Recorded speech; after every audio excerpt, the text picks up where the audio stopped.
Tonight's broadcast is made possible by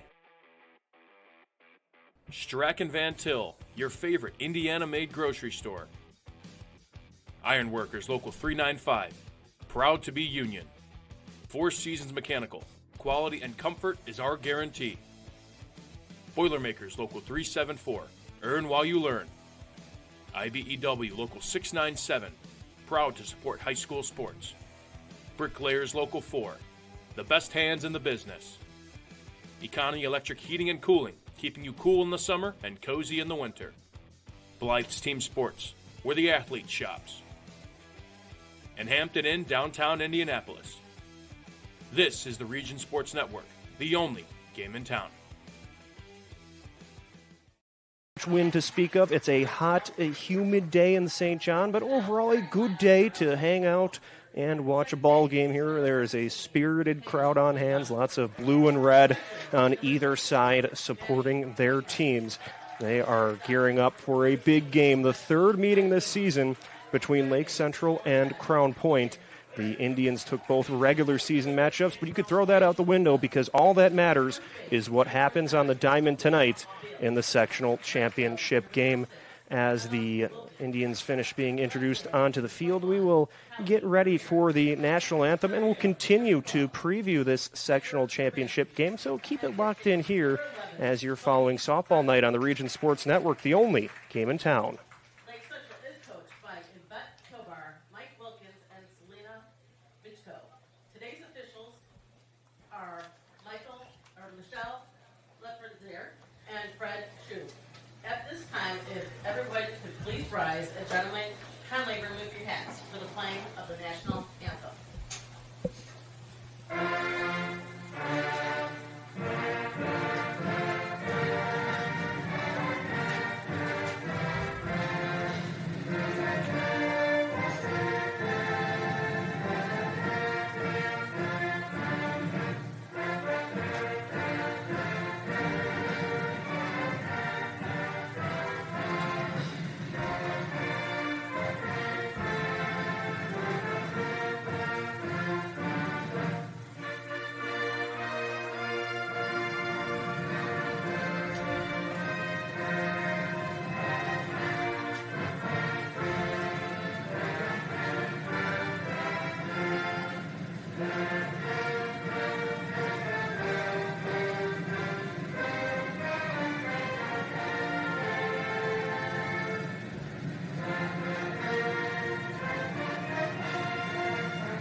There was the national anthem, so let's meet the starters first for the visiting Crown Point Bulldogs, wearing their white jerseys with red pinstripes, red numbers, and red pants to complete the outfit.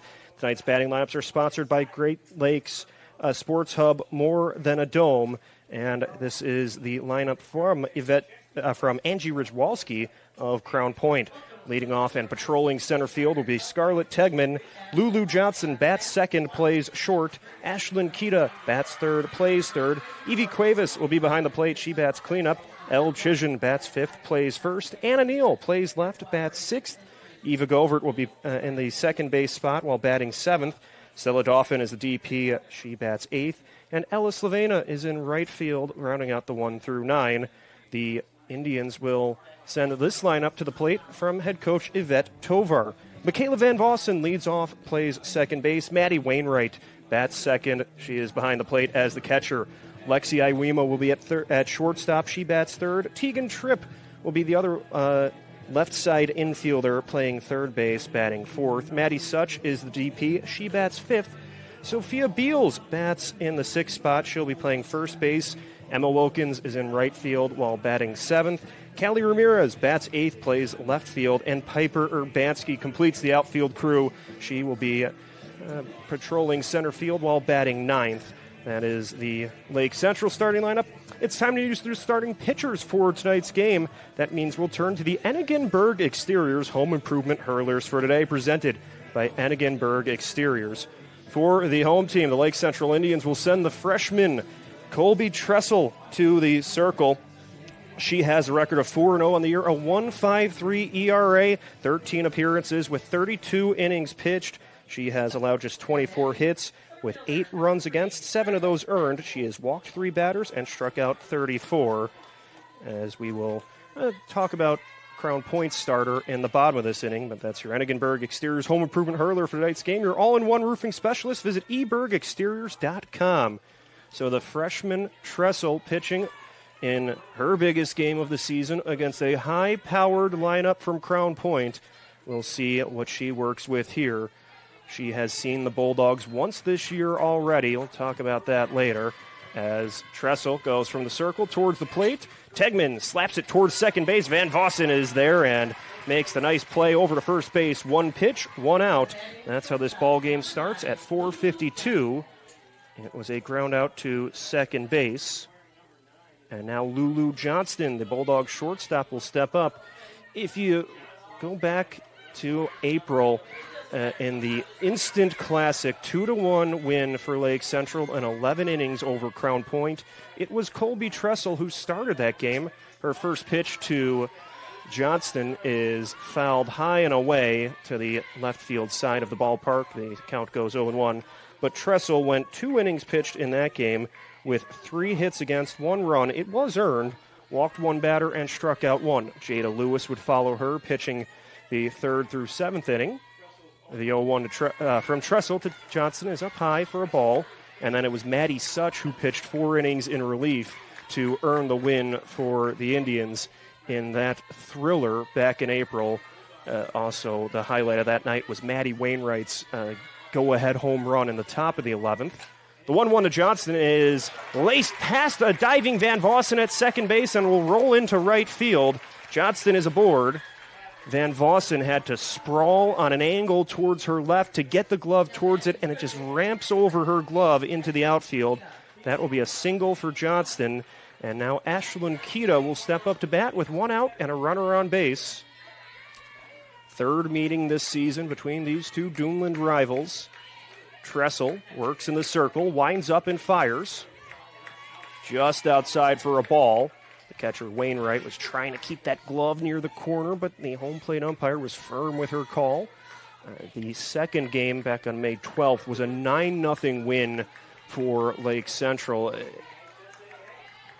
But we'll talk about that for a bit as Kita lofts it towards right field, but Wilkins has a path and will camp out to make the catch for out number 2.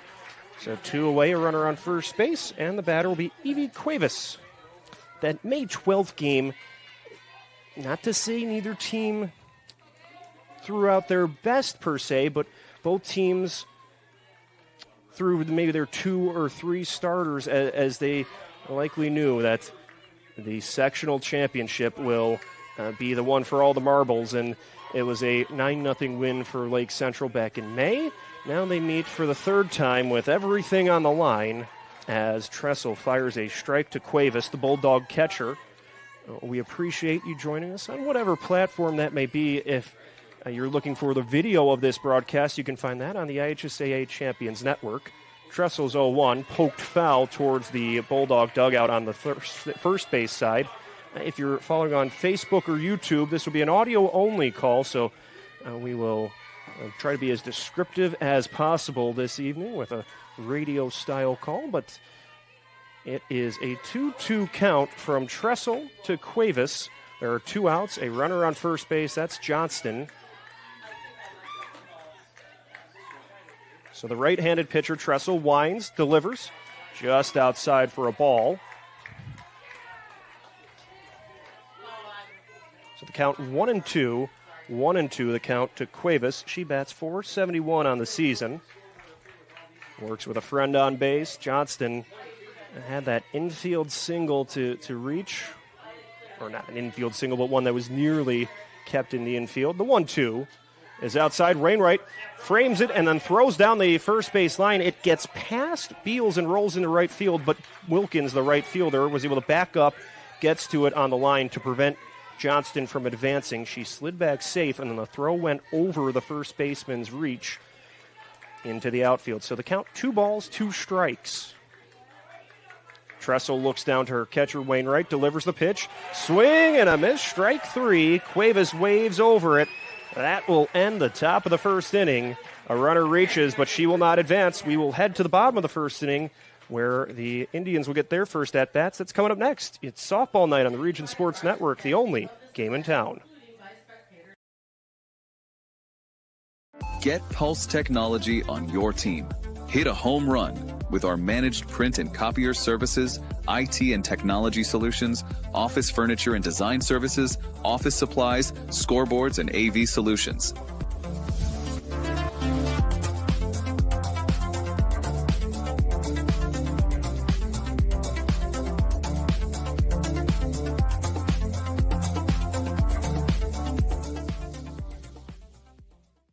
Have you heard?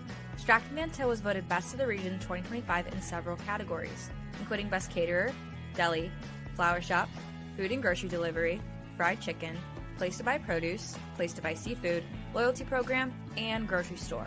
We're proud to be recognized by our community, and we're committed to continuing to deliver the variety, value, and convenience you deserve. See for yourself what it means to be the best when you shop at Stratton-Manteau. For the first inning, it's time to introduce the starting pitcher for the Crown Point Bulldogs. That means we'll turn to the Enigenberg Exteriors Home Improvement Hurler. They will send the senior right-hander Paige Lazert to the circle. Lazert, a Miami, Ohio recruit, is 16-1 on the season with a .72 earned run average. She has appeared in 22 games, 8 complete games, 5 shutouts. She has thrown 2 no-hitters and a perfect game this year.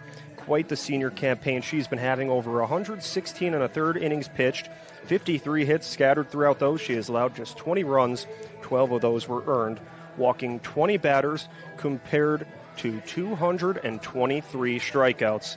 Those are your Enigenberg Exteriors Home Improvement Hurlers for tonight's game. Enigenberg Exteriors, your all-in-one roofing specialist. Visit ebergexteriors.com. Michaela Van Vossen leads off the bottom of the first for Lake Central. Van Vossen, the second baseman, a DePaul recruit. She scored a run in that first meeting against Crown Point. And then in the second one, she launched a home run in part of that 9-0 win on May 12th. Van Vossen bats left-handed against the righty Lazert, who works out of the circle. Looks to her catcher Cuevas for the sign and delivers. A swing and a miss on the first pitch. A good rise ball from Lazert with some good velocity. Starts the count 0-1. Crown Point 14-0 win over Morden last night. They really were able to benefit from a 13-run third inning. Here's the 0-1 pitch. Outside for a ball. We go 1-1 in the count, while Lake Central had to battle in a nail-biter, a 2-1 win over Munster, highlighted by some very good pitching by Maddie Such and a 2 RBI single from Tegan Tripp. That was all the offense that the Indians would need. The 1-1 pitch from Lazert. Swinging past it is Van Vossen. That one was going away from the left-handed batter. Van Vossen tried to extend the bat to get it, couldn't quite make contact, so she's behind, a ball and 2 strikes.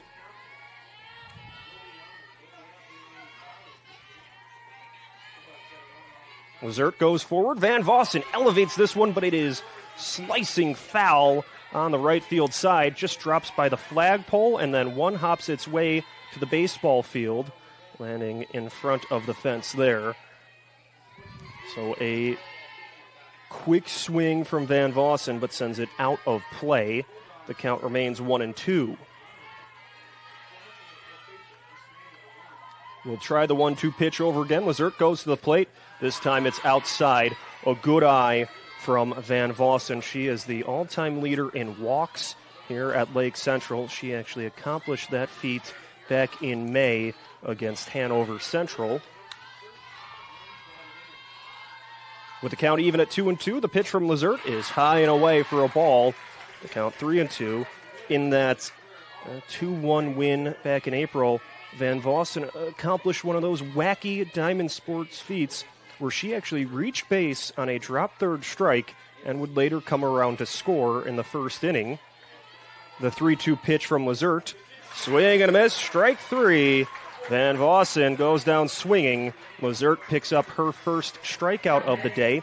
And to finish that thought, in the first inning of that game against Lake Central, Lazert recorded 4 strikeouts in the first inning due to that drop third that then put Van Vossen on base. Kind of one of those rare feats that is hard to accomplish.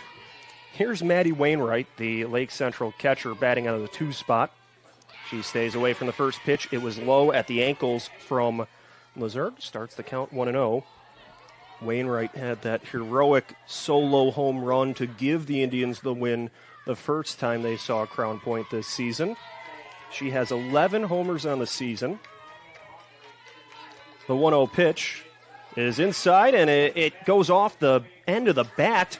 Off the end of the bat, but so was that...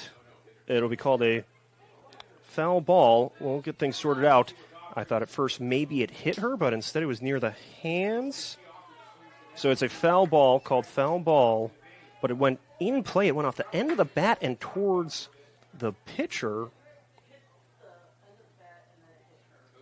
So I think what the justification might be, if it went off the end of the bat but then hit Wainwright then into the field of play, I think it would be a foul ball. So we'll get things sorted out as the home plate umpire goes to talk with the umpire at first base. So it will be a foul ball.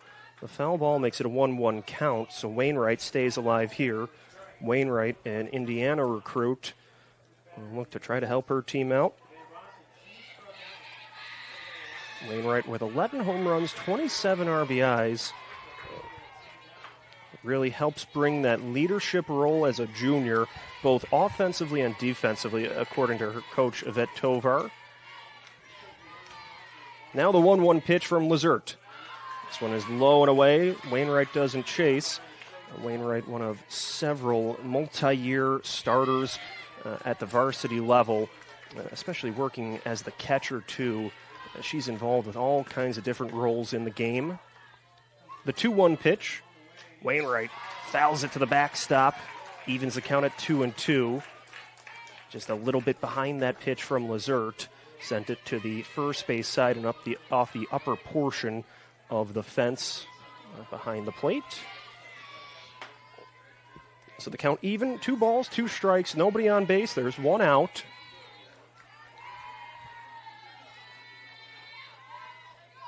Lazert goes to the plate.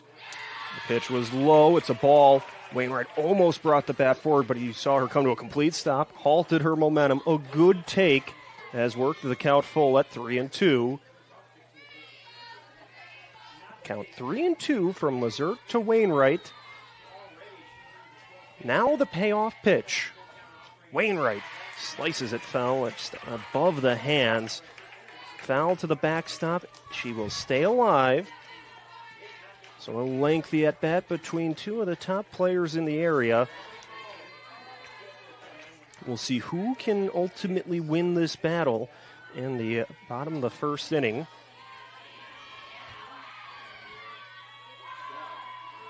And now time is called by Wainwright, so she'll step out of the right-handed batter's box. But Wainwright, with a lengthy at-bat like this, helps the batters later in the lineup because now they're able to see the pitch mix from Lazert, how she's looking in this game, and helping them do a little bit of scouting and preparation in the dugout. The payoff pitch is inside, and it gets Wainwright just by the hands. So she is hit by the pitch. That will put her on base after a lengthy... And now the Crown Point fans, as well as their coach, are trying to plead that was a foul ball. What will we have here? It will still be a hit by pitch. So Wainwright is aboard, and then there will be a courtesy runner in her place. McKenna Fazio will be the courtesy runner for the catcher Wainwright. Now it'll be Lexi Iwema batting for Lake Central. Iwema, the senior shortstop, currently the state leader in home runs, as well as the single season and career record holder at Lake Central. She waits for the first pitch from Lazert.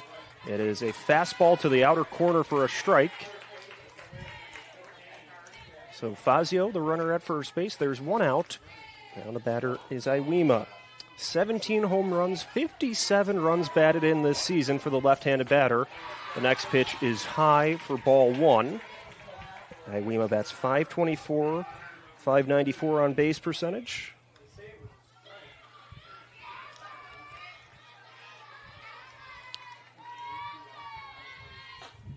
On the 1-1 pitch, it is out, or just at the corner for a strike. Just at the outer corner for strike two. So the count now a ball and 2 strikes. Lazert was able to get Van Vossen swinging for a strikeout, and Wainwright was hit by a pitch.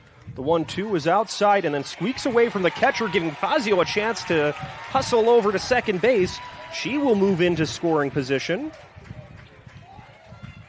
So the pitch was towards the right-handed batter's box. It pops out of the glove of Cuevas, and then Fazio was able to motor over from first to second after the fact, so she's in scoring position. Iwema drives the 2-2 pitch foul to the third base side towards a backyard, just past that walking path here at the softball complex at Lake Central, so the count stays even at 2-2. Lazert's next pitch outside. Fazio shuffles out to a lead, but then will quickly return back to second base. The count is full to Iwema. She has walked 17 times this year. She bats now with the count full. Another lengthy at bat. Lazert goes to the plate. It's high and away. It's a walk. Yes, it is a walk. Iwema stayed in the batter's box and then, due to the cheers from her teammates, realized that was ball 4. I have to go to first base now.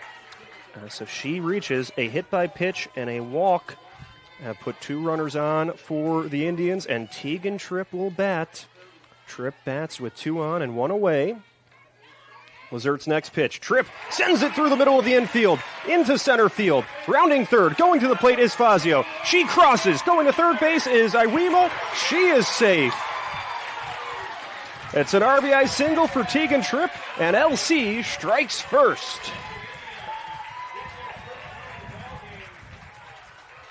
Just like last night, Tegan Tripp with a hard liner through the middle of the infield. It caromed off the cushion at second base and then redirected into center field. Fazio had a good jump from second. She slid in to score. The throw went to the plate. Cuevas sent a strike towards third base, but able to swim past the tag was Iwema. So now Lake Central cooking something here with runners at first and third and only 1 out. Tripp picks up her 45th RBI of the season, her 3rd of the state tournament.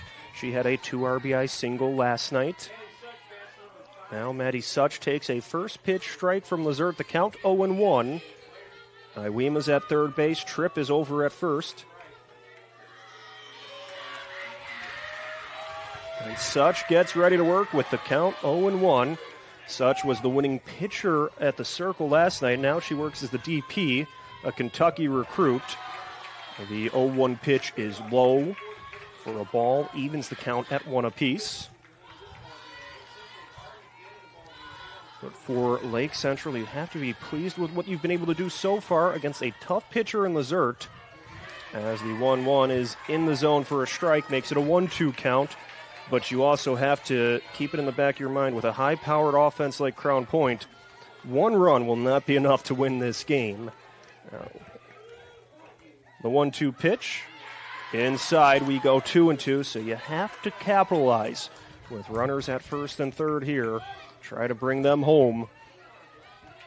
2 balls and 2 strikes to Such. She bats .488 on the season. She had a single last night. The 2-2 pitch was low and in, so we go full at 3-2, so another lengthy at-bat. The Lake Central hitters have had a very disciplined approach against a tough pitcher in Lazert. The payoff pitch is high. It's a walk. The bases are loaded. Tripp goes from first to second. Such is aboard. 2 walks, a hit batter, and a single in this inning. Now the bags are juiced for Sophia Beals. Beals, the senior first baseman, will bat with a teammate wearing a blue jersey at every station. And there will be a conference at the Circle between Angie Richwalski and her infielders. Talking things over with Paige Lazert as well. Lake Central wearing the all-blue outfits today. Royal blue jerseys with white pinstripes, white numbers to complete the outfit. I almost forgot their uniform description. Hit Crown Point earlier, but the white pinstripe jerseys, white jerseys with red pinstripes and red pants. So now Beals will look to try to capitalize here with runners at every stop and only one out in the inning. This is one of the, especially early in a game in diamond sports, when you get the bases loaded, the momentum could swing like a pendulum either way. If you cash in, get multiple runners to score, that could propel you to a win, or if you're able to sneak out of a jam like this without the runners scoring, that could give your squad a boost and try to get them to come back to win. So it seems silly, especially with two top teams like this, to say this could be one of the biggest spots of the game when we're in the bottom of the first inning, but this very well could be one of those spots where a lot hangs in the balance. Beals, the right-handed hitting first baseman, will step in as the meeting has adjourned. Iwema, the runner at third base. Tripp at second. Such at first. Lazert looks to her catcher, fires towards the plate. It's low for a ball. Beals had a 3-run home run the second time these two teams met the game here at Lake Central. It went to the top branches of the tree in left field. She crushed that one. Here's the 1-0 pitch. Upstairs to Beals. She doesn't offer. The count now 2-0. And certainly when you're facing a dominant pitcher like Lazert, if she's missing the zone like she has been today, you don't want to help her out. And we've seen a very disciplined approach from Lake Central. The 2-0 pitch is low near the ankles for a ball. 3-0. A 3-0 count to Beals with the bases loaded. There's nowhere to put her. Beals has 30 RBIs on the season and has a chance to add to that here. The 3-0 is called a strike. Beals started to make her stroll down the first base line, but the home plate umpire wasn't buying that. She'll have to go back to the box and work with the count. 3 balls and a strike.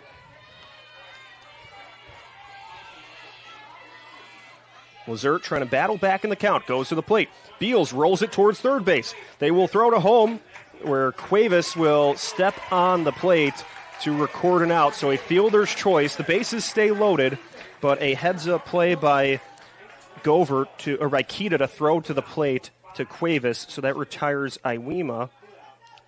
A 5-2 fielder's choice. Tripp goes to third base. Such is at second. Beals reaches in the process. The right play to make for Kita, and the next batter, Wilkins, swings through the first pitch fastball from Lazert.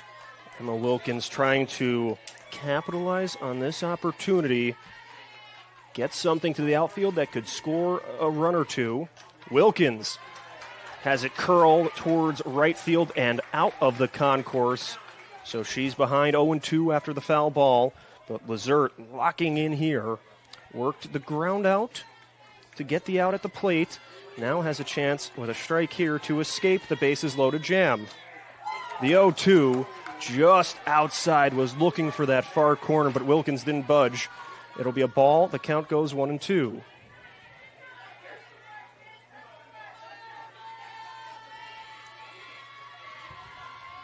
Lazert with the 1-2 delivery. It's high. The count now even. 2 balls and 2 strikes.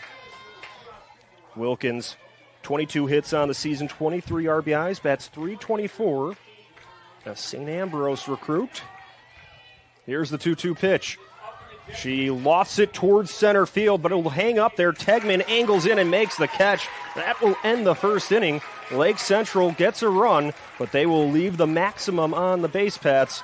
We will head to the second inning with Lake Central leading over Crown Point 1-0. It's softball night on the Region Sports Network, the only game in town.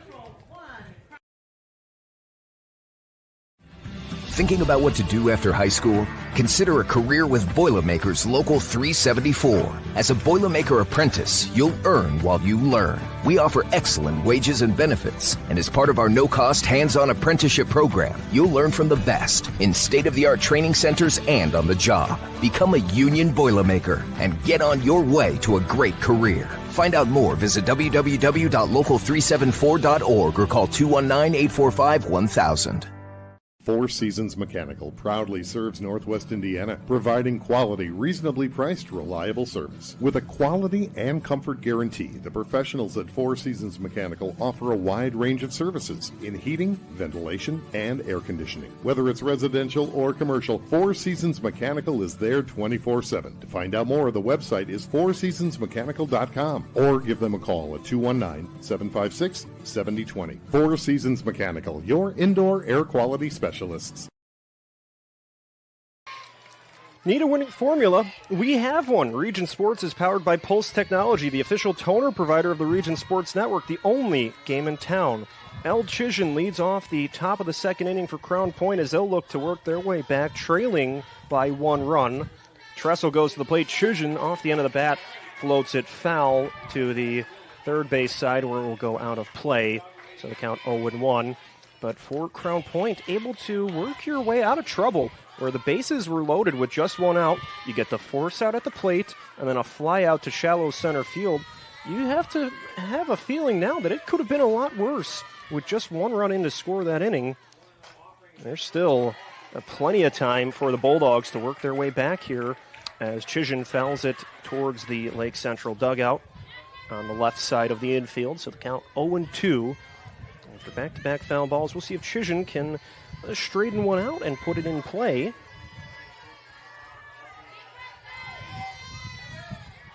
The freshman Tressel looks to the dugout for the sign now to her catcher Wainwright. Her pitch towards the plate. 0-2. Jab towards shortstop. Iwema gets there. Throws. Not in time. Chision beats it for an infield single. Iwema had to angle towards the second base and was able to scoop it up and threw over all in one motion, but it was an infield single for Chision. That's how the second inning will start. Good hustle by the Bulldog first baseman.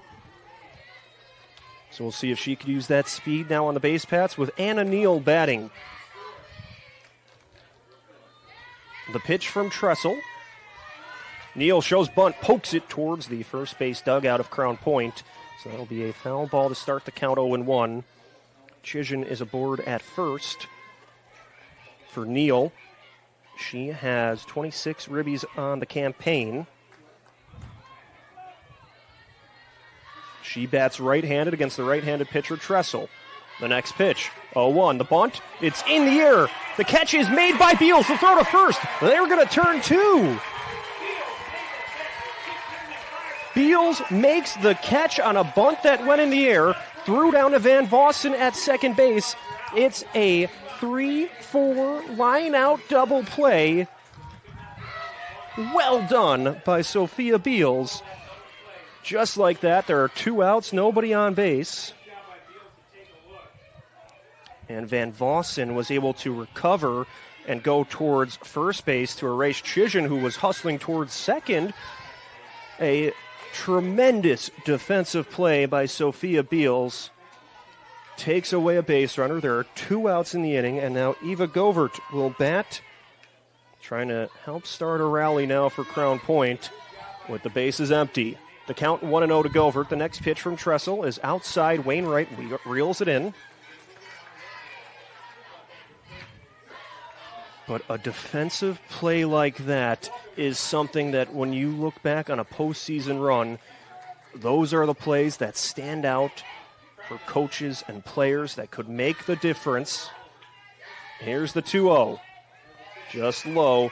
That's part of what Yvette Tovar talked about pregame was, I liked this line, was get a little postseason luck as one of her keys to the game. She said, every team that goes on a run has a bounce or two that goes their way. You never know what that might be, and I'd almost throw a play like that. Maybe not a lucky play, but a heads-up play where Beals was able to get to the right place at the right time and knew what to do with the ball as soon as she caught it on a bunt that was put in the air. Beals raced in on the first baseline and then threw back to Van Vossen to turn 2.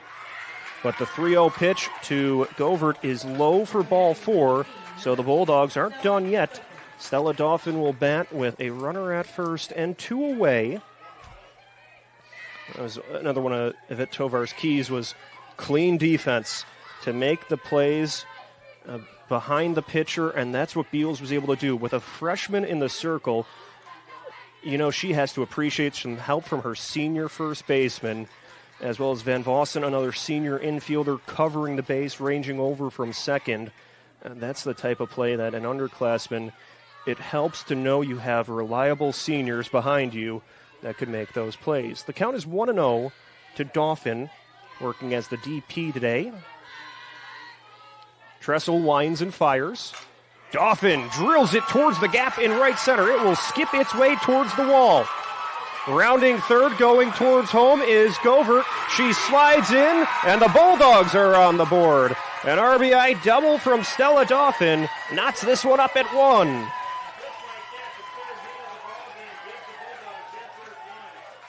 Two-out production from Crown Point. Dauphin picks up her second double of the season, her 12th RBI. It brings in Govert to score. That's one way to bounce back after a double play, is get a walk and then bring her home with an RBI extra base hit. Here's Ella Slovena batting left-handed out of the 9 spot for Crown Point with a teammate at second base. Slovena skies it towards center field. Urbanski has a lot of time to step under it and make the catch for out number 3. But Crown Point, with some 2-out production, ties it at 1. We are through an inning and a half. Each team has a run.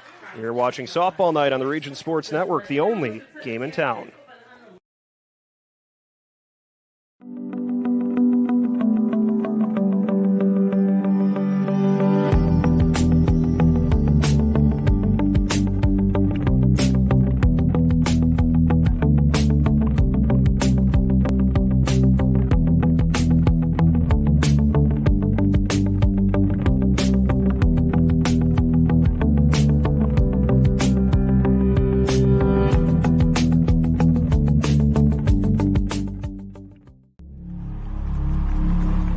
Some see a wrestling match.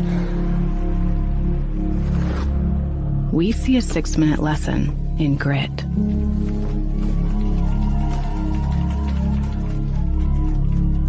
Some see a coach sending a runner home. We see a mentor guiding a student athlete into the future.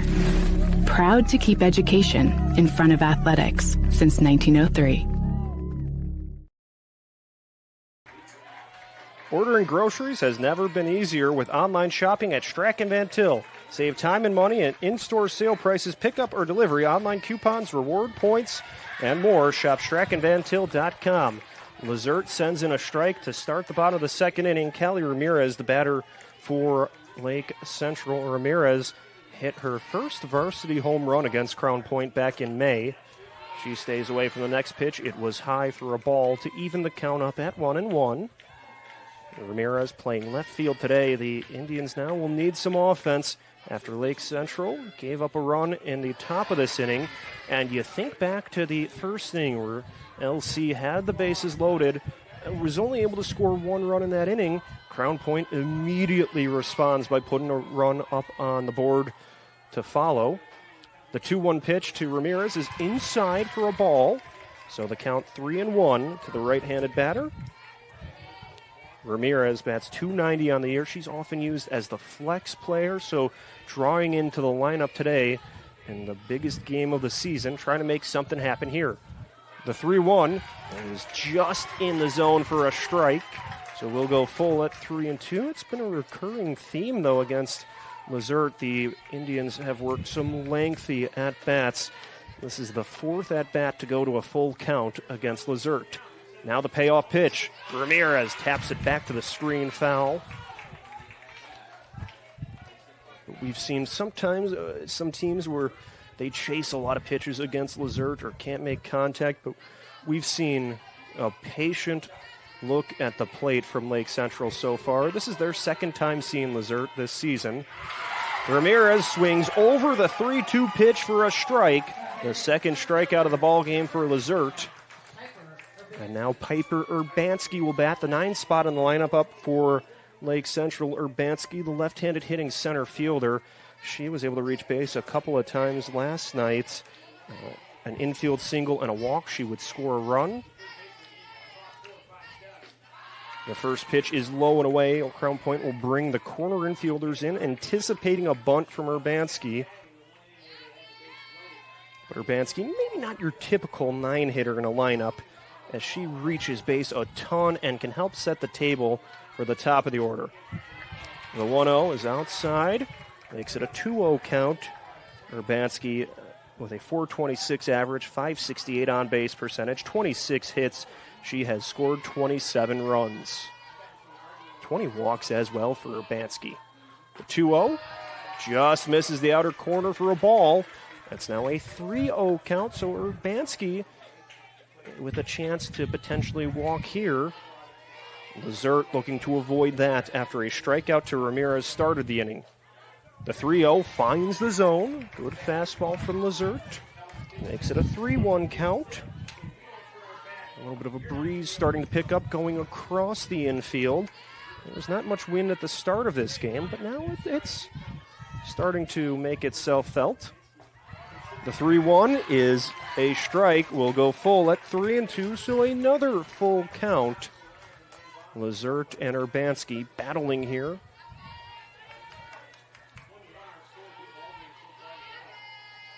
The pitcher, Lizert, looks to her catcher for the sign. The 3-2 pitch. Urbanski slaps it towards third base. It rattles off Kita's glove, and Urbanski will reach.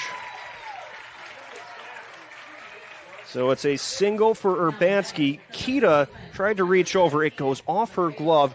Lulu Johnston, the shortstop, then scooped it up and threw over, but Urbanski hustled down the line, reached. So she's aboard. And now the top of the order back up for Lake Central. Michaela Van Vossen steps up to bat. She struck out swinging in her first meeting with Lizert. She elevates the first pitch. It goes high and back towards the press box, out of play for a foul ball.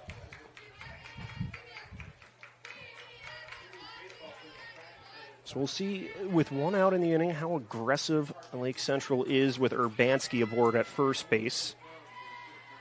Lizert delivers towards the plate. Van Vossen shows bunt but pulls the bat away. Outside for a ball. So a 1-1 count.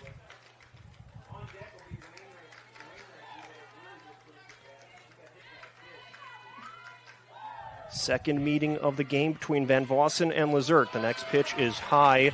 Good job containing it by the catcher Cuevas to make it a 2-1 count. But now at the top of the order up for a second time, you start to make adjustments with what you saw from Lizert the first time up. Here's the 2-1 pitch. It's away. The count, 3 balls and a strike. And certainly with many multi-year varsity starters, whether that's Lizert or Van Vossen, Wainwright, Iwema, these are players that have seen each other a ton over the last 3-4 years. Here's the 3-1 pitch. It's outside for a ball. A walk to Van Vossen, something she is known for here. Will put 2 runners on. Urbanski goes to second base. Van Vossen is at first, and now Maddie Wainwright will bat. Wainwright, the Indiana recruit, will try to make her mark on this game. She was hit by a pitch and scored in the first inning, so she'll try to keep things rolling. Certainly a lot of history between these two teams in recent years.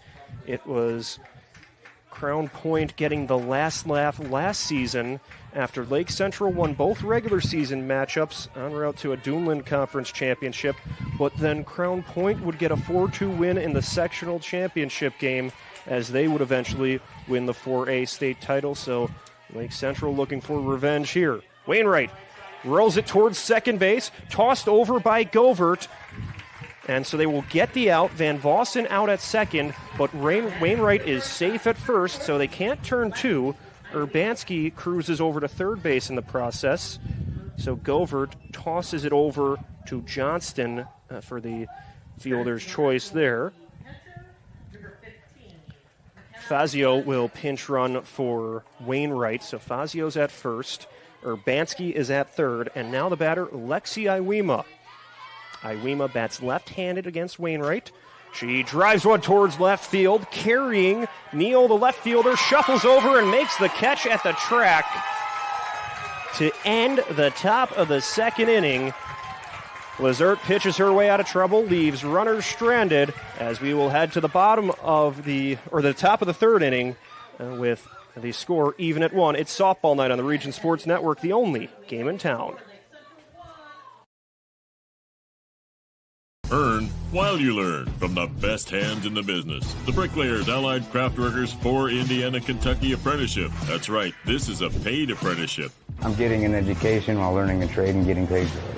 The thing that surprised me the most about this apprenticeship program is the respect I've received after the proper time and training. Classes start soon, so apply now. There are training centers throughout Indiana and Kentucky. We are the Bricklayers and Allied Craft Workers for Indiana, Kentucky Apprenticeship. The best hands in the business. At American Testing Services, based in Hobart, Indiana, we specialize in NDT drone inspections and heat treatment services for local mills, fab shops, and facilities across the country. From Northwest Indiana to nationwide, we deliver precision, safety, and reliability. American Testing Services, America's trusted name in NDT.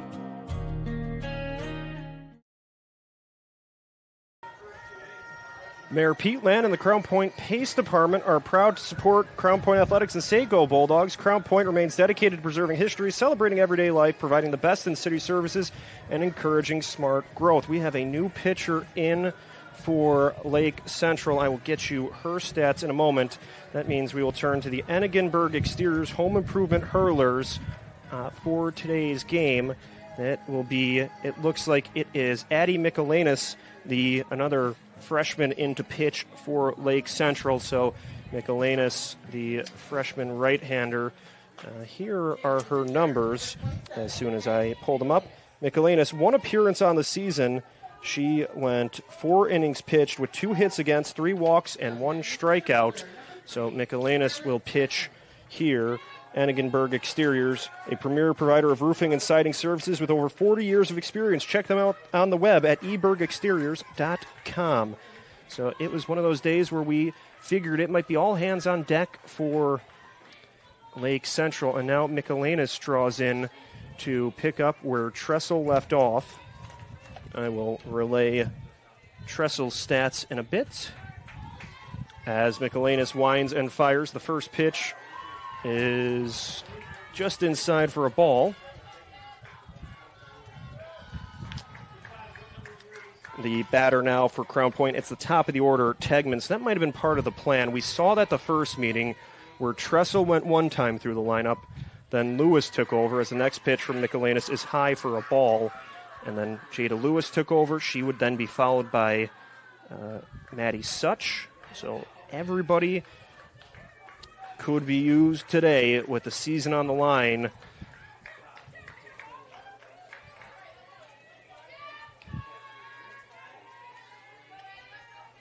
The 2-0 pitch for Michelanis to Tegman is low for a ball, so it is a 3-0 count to the top of the order from the Bulldogs. Tegman grounded out to second base to start the game. So now Maddie Wainwright will walk out to the circle to chat with her pitcher, trying to help settle things down and help her try to find a way to cook up and out against Tegman. And that's Wainwright, you can see, helping keep things loose. That's something that Tovar talked about, is how this team plays one pitch at a time, can stay in the moment and play loose, and to an extent still have some fun, where even in the postseason it's serious, but you have to not let things mount up, as the next pitch is low for a ball. So it's a 4-pitch walk to Tegman, and now Lulu Johnston will bat with nobody out and a teammate at first base. Johnston, the left-handed hitting shortstop, she singled in the first inning. She bats against Michelanis. She goes to the plate. Tegman steps out to a lead. The pitch was high and inside. Wainwright helped settle it in. Avoided if that one got to the backstop. That could have been trouble with Tegman having a good chance to advance. But Wainwright keeps her stopped at first base. 1-0 the count, but now Michelanis trying to find the zone. That one's in for a strike. Johnston doesn't offer. Makes it a 1-1 count as we've seen Tegman starting to jump out to that lead after the pitch at first, but hasn't quite gone yet. 1-1 the count. The next pitch for Michelanis. Johnston fouls it third base side and out of play. So now she's behind a ball and 2 strikes. A 1-2 count to Johnston. Bats .463 on the year. 2 doubles, 3 home runs, or 2 triples, 3 home runs, and 32 RBIs as the 1-2 pitch was low and away to make it a 2-2 count. Johnston with 14 doubles this season, 44 hits. Michelanis prepares for the 2-2 pitch. Here it is. It's high and in. A ball will make it a full count, 3-2. There is activity in the Lake Central bullpen. Maddie Such is getting loose. She went all 7 innings yesterday. Michelanis right now deals towards the plate. Johnston goes after it, fouls it again, third base side, just behind that pitch from the freshman right-hander. So the count remains full. 3-2. Tegman is the runner at first base. Nobody out. All even at 1 here at Lake Central. The payoff pitch. Johnston sends it on a ride towards left field. Ramirez has a path towards it, makes the catch near the line for out number 1. And that will keep Tegman at first base. She will not be able to tag and advance. So a long fly out to left field is the first out of this third inning. Here's Ashlyn Kita playing third base for the Bulldogs. Kita, a senior, a DePaul recruit. 8 home runs and 39 RBIs on the season. The first pitch from Michelanis. Tegman's going for second. Wainwright sends it towards second, but nobody's there to cover the base. It goes into center field. Tegman advances to scoring position. It was a quick throw by Wainwright, and both middle infielders were angling in. It goes between them into center. Urbanski had to back it up. So Tegman swipes second. Michelanis now with the pitch to Kita. She rolls it towards third base. Beals makes the play, steps on the cushion, throws over to third. So a grounder to first. Beals stepped on the bag for an out and then tried to turn 2 by throwing over to third, but Tegman was able to avoid the tag. So it's a ground out to first. Ground out to first base. The runner advances to third. There are 2 outs in the inning, a runner 60 feet away from scoring, and now Evie Cuevas bats for Crown Point. Cuevas struck out to end the first inning. She's trying to deliver here with the game even at 1. The first pitch is just outside for a ball. Michelanis was looking for the outer corner. Didn't get it.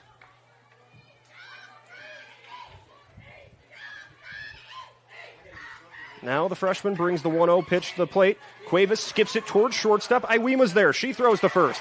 That's in time. That will do it to end the inning. Crown Point threatens getting a runner to third base, but she will not score. We're through 2.5. We're all tied at 1. You're following Softball Night on the Region Sports Network, the only game in town. IBEW Local 697 isn't just wiring buildings. We're woven into the very fabric of Northwest Indiana. We're your neighbors. Our kids go to school with yours. We stand in the same bleachers cheering for the same high school teams. When you hire a union electrician, you're not just getting the highest quality work. You're supporting our community. IBEW Local 697, proudly powering our own. Sometimes the hardest part of improving your business isn't coming up with a great idea. It's knowing what to do with it. Chester Inc. Architectural and Construction Services is ready to meet all your industrial and commercial construction needs. Whether it's a small build-out or a complete construction project, Chester will design, build, and finance. Our team eliminates multiple contractors, providing you a single point of contact while staying within your budget. Chester Inc. Architectural and Construction Services, turning your ideas into realities. To keep up with all things Region Sports, be sure to check us out on our social media pages. We are always active on Facebook, YouTube, Instagram, X, and at our website at regionsports.com. Celebrating over 25 years, we are proud to still be the only game in town. Bottom of the third inning, as Lizert sends the first pitch towards Tripp. It is foul back towards the press box, where Martin Murillo, our cameraman, could have had a chance to make that catch, but it goes past him for a foul ball. Tripp behind 0-1. She had an RBI single in the first inning. Tripp with the heroics last night, a 2 RBI single against Munster, and then an RBI single today. Another one of those multi-year contributors for LC, as the count is even at 1-1 after she stays away from an outside pitch. Tripp will be playing at the next level at Virginia Tech next season. Here's the 1-1 from Lizert. Tripp drives it towards left field. This one's going deep, and it's gone! A solo homer from Tegan Tripp gives Lake Central the lead. She's mobbed by her teammates at the plate for Tripp, her 8th home run of the season. She has contributed to both runs of the game, the RBI single in the first inning, and then a solo blast in the third. Tripp helps the Indians take a 2-1 lead. That one was crushed off the bat towards left field. Big swing from Tripp, and now the home team has the lead. The first pitch from Lizert to Maddie Such is inside for a ball.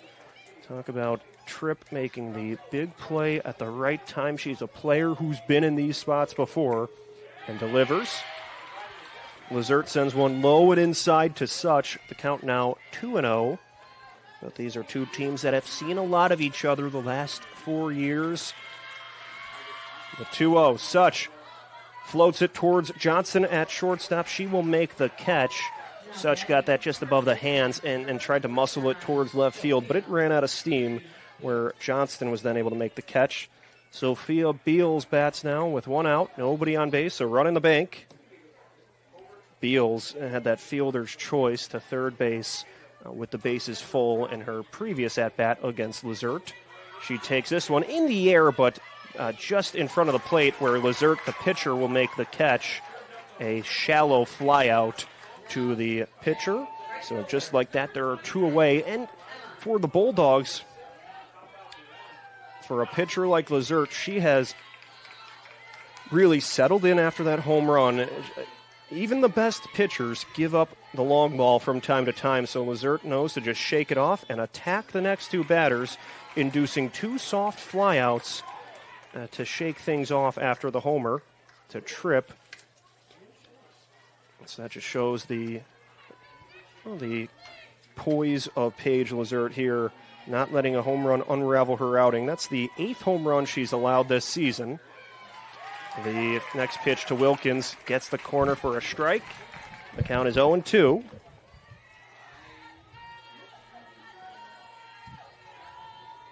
Lizert 1 strike away from getting through this inning. Here's the 0-2.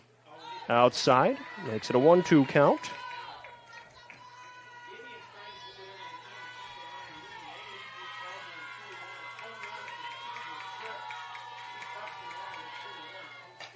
Wilkins rolls the 0-2 towards Keita at short. She backhands it, throws over to first in time to retire Wilkins. So we are through 3, but a solo homer from Tripp to start the inning gives the Indians a 2-1 lead. You're following softball night on the Region Sports Network, the only game in town.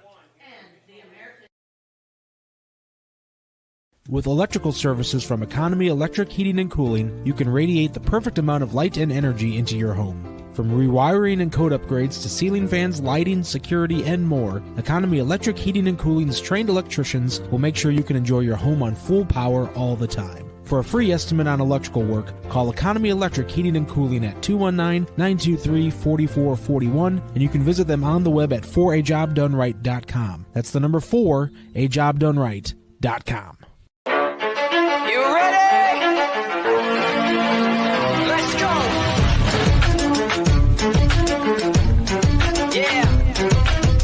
For those of you that want to know what we're all about, it's like this, y'all. This is 10% luck, 20% skill, 15% concentrated power of will, 5% pleasure, 50% pain, and 100% reason to remember the name. Your future starts here. Elle Chision leads off the fourth inning for Crown Point, as she will still face Addie Michelanis, who remains in this game. Looking to buy or sell Northwest Indiana, trust the Nicola Group. Chision fouls the first pitch towards the Lake Central dugout. Trust the Nicola Group, one of the region's top real estate teams, delivering a smooth, client-first experience every step of the way. The Nicola Group, the trusted Northwest Indiana real estate team. The count is 0-1 to Chision, who had an infield single to start the second inning. She bats against Michelanis for the first time, though. As the 0-1 pitch is outside, we'll go 1-1. Now we'll see how the Bulldogs respond after the homer by Tripp. We saw them waste no time being able to match the run that LC scored in the first inning with a solo tally in the second, as Chision, just behind that pitch from Michelanis, fouls it to the third base side. Makes it a 1-2 count. Plenty of fans in attendance here. A sectional title game between two local rivals, two conference rivals, and it's got the atmosphere of a big game. Michelanis goes to the plate, gets Chision to swing over that pitch that was breaking away from the left-handed batter. Good movement. It's her first punch-out, and now there's one away here in the fourth. Anna Neal will bat with one away, nobody on base. We've seen Michelanis now settle into a groove after a 4-pitch walk in her first batter against Tegman. She was able to avoid letting things get bumpy in the last inning, where the runner then advanced on a stolen base and a ground out to third, but then it was Michelanis able to induce a ground out to short to work her way out of that spot. The count 1-0 to Neal. The next pitch from Michelanis. Neal fouls it backwards. A ball and a strike. It was Neal who lined out into a double play on a bunt. A line out to the first baseman, Beals, in her previous at-bat. That was against Tressel, so she will try to work against Michelanis for the first time in this game. Her 1-1 pitch is high, and for Yvette Tovar, trusting two freshmen in a sectional championship game against the second-ranked team in the Class 4A coaches poll just shows what her belief in these two right-handers, as Neal floats it right side of the infield. Van Vossen will roll over to make the catch for the second out, but Tressel gets the nod to start the game. She's a freshman. And then Michelanis, who's been used as a pinch runner or a defensive replacement at times, only one pitching appearance on the season, then gets thrown in and has done a good job in relief. Two freshman right-handers have done the pitching so far for Lake Central. The next pitch to the batter Govert is high for a ball. And you have to think we could potentially see Jada Lewis or Maddie Such at any moment here in this game if things do get a little difficult. The 1-0 from Michelanis finds the corner to even the count at a ball and a strike. Michelanis, her only appearance as a pitcher this season was against Crown Point. She went 4 innings with 3 hits against, no runs, and a strikeout against the Bulldogs back on May 12th. Now the 1-1 to Govert. She jabs it towards second base. Van Vossen's there, picks it up, and throws to first. That will end the inning. It's a 1-2-3 frame. We're through 3.5. It's Lake Central 2, Crown Point 1. You're watching Softball Night on the Region Sports Network, the only game in town. With offices in Munster and Cedar Lake, Ethos Dental Group offers a full scope of general and cosmetic dentistry with expertise ranging from porcelain veneers to dental implants, crowns, and bridges. At Ethos Dental Group, you're assured that Dr. Mark Stojkovic and his associates, Dr. Emily Hansen and Dr. Brian Douts, utilize the latest in technology. Check out ethosdentalgroup.com or call 219-595-3432 to schedule an appointment. Ethos Dental Group, dental care you can believe in. Looking to score great deals on sports and fitness gear? Shop local at Play It Again Sports Maryville. We have new and quality used equipment for baseball, softball, golf, hockey, fitness, and more. Plus, turn your old gear into cash on the spot or create your own discount with store credit for even better deals. Whether you're training, competing, or just getting started, your locally owned Play It Again Sports keeps you in the game.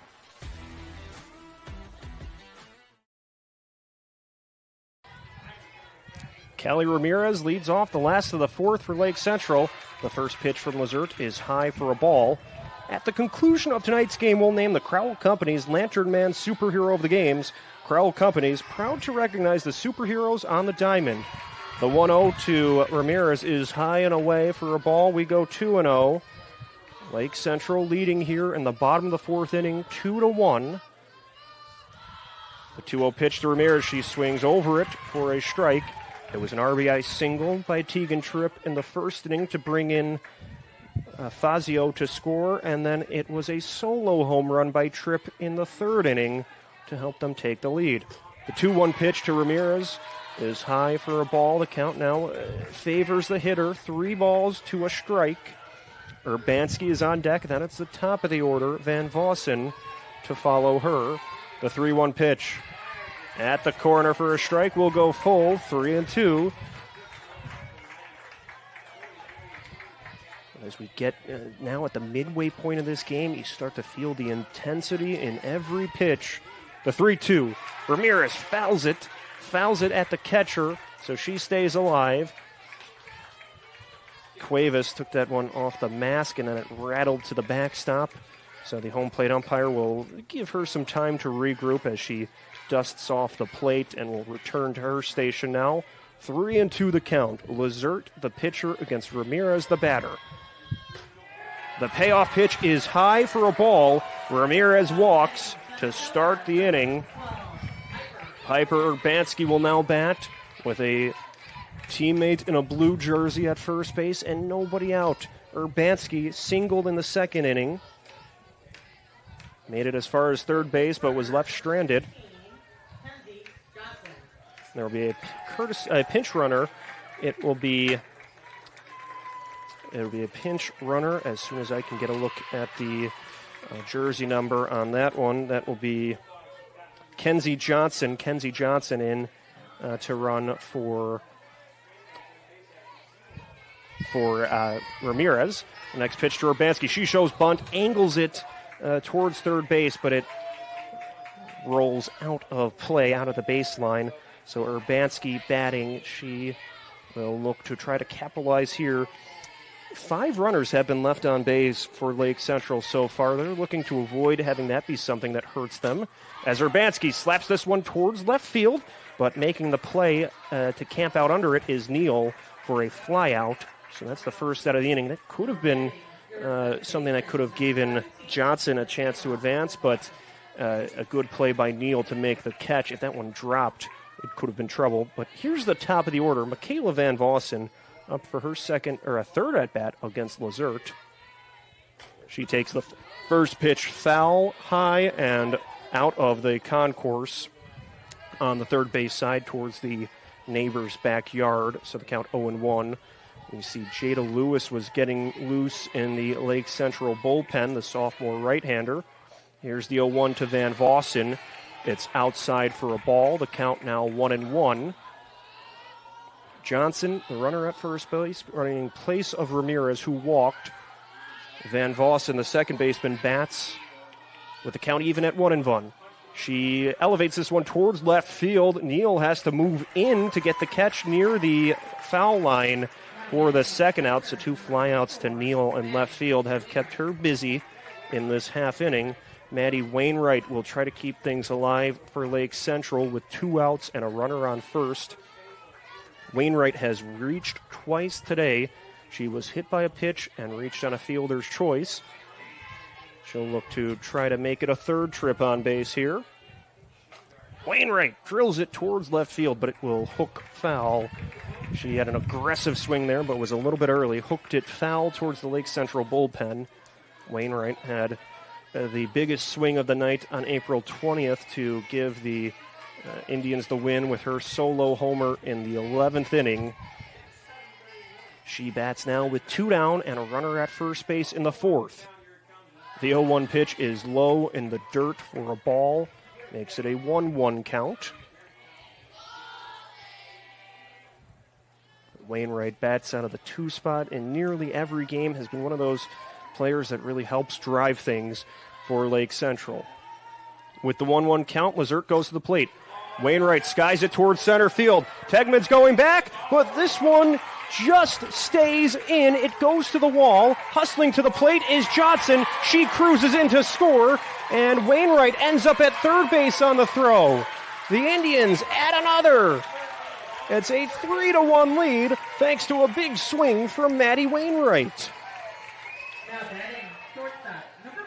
Wainwright sent that one to the deepest part of the ballpark. It just stays in by a foot, and then Tegman is able to recover it. The relay throw to the plate just misses Johnson as she scores, and then on the relay, Wainwright then would move up 60 feet to third base. So Fazio, the courtesy runner for Wainwright.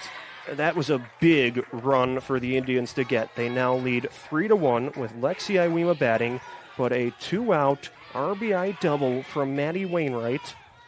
The 1-0 to Iwema finds the corner for a strike, and then Wainwright able to scoot over to third base on the throw to the plate. But that was one of the biggest swings of the day for Wainwright's 28th RBI of the season. Here's the 1-1. Just outside, makes it a 2-1 count.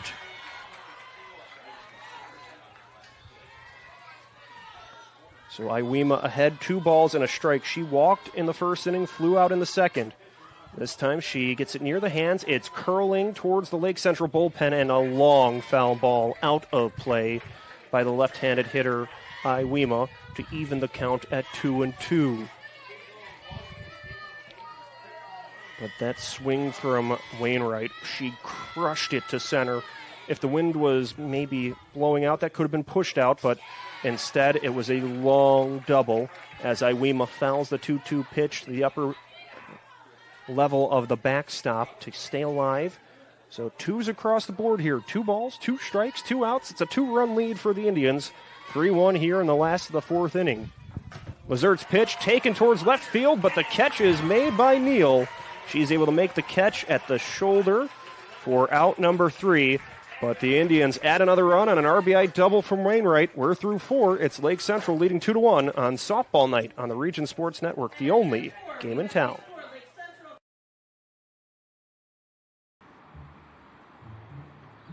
At Blyce, we're used to having the athlete shop at our store. Down, sit, put.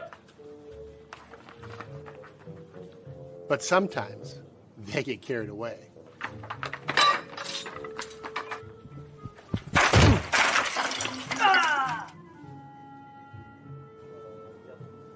Blyce, this is where the athlete shops. Located in the heart of downtown Indianapolis, the newly renovated Hampton Inn is within walking distance to over 30 restaurants and attractions, including Lucas Oilfield and Gamebridge Fieldhouse. Hampton Inn has much to offer, including a hot breakfast, high-speed internet access in every room, as well as a fitness center. Why wait? Make your reservations today. Call 317-261-1200 or make them on the web at hamptonin3.hilton.com. Hampton Inn, Indianapolis, downtown.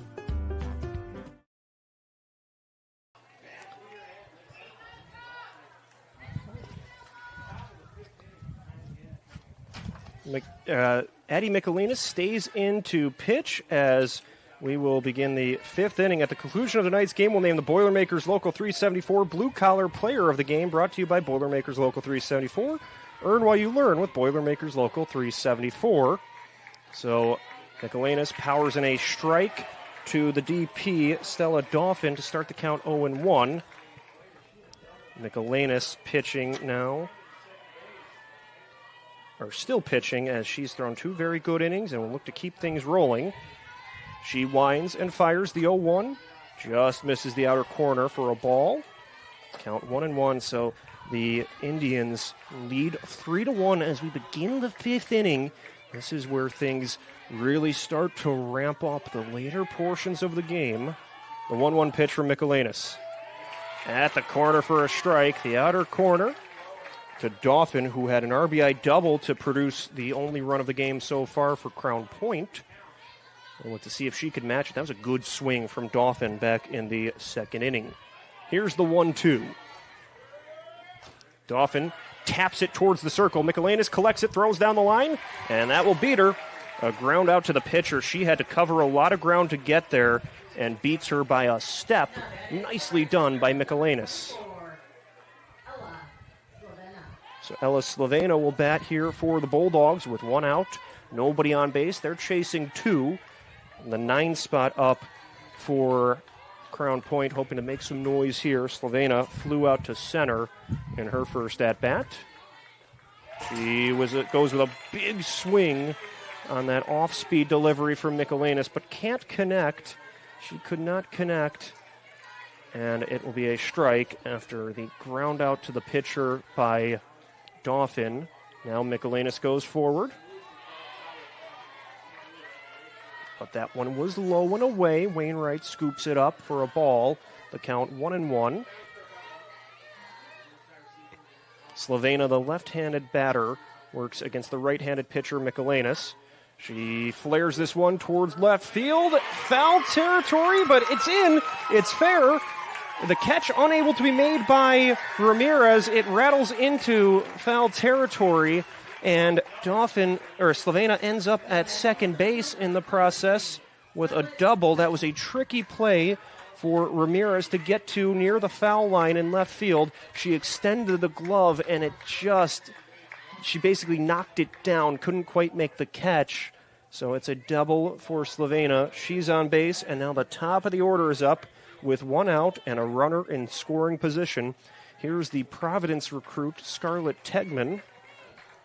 Tegman walked and stole a base in the third inning. This will be her second time batting against Michelinas.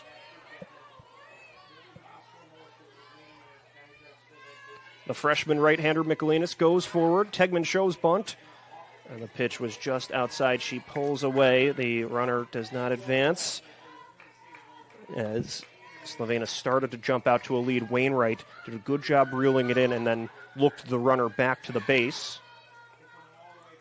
Wainwright, a very solid defensive catcher for Lake Central.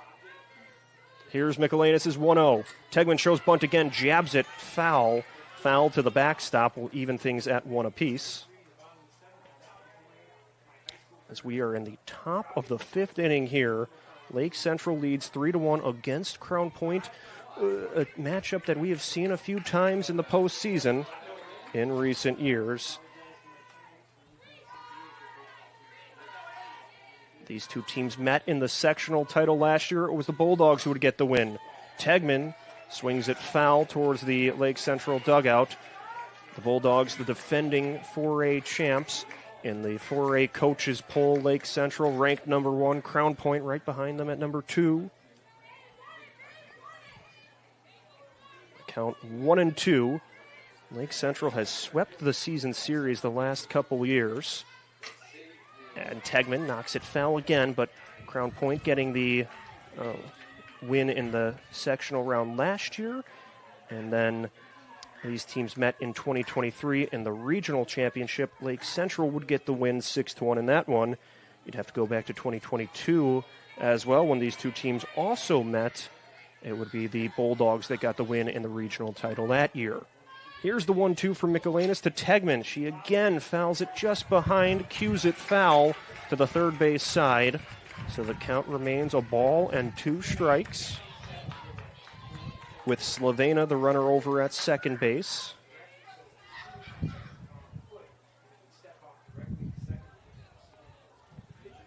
Slavena back at her spot, looking to try to advance at anything put towards the outfield. She will try to score as her team needs 2 runs to tie it.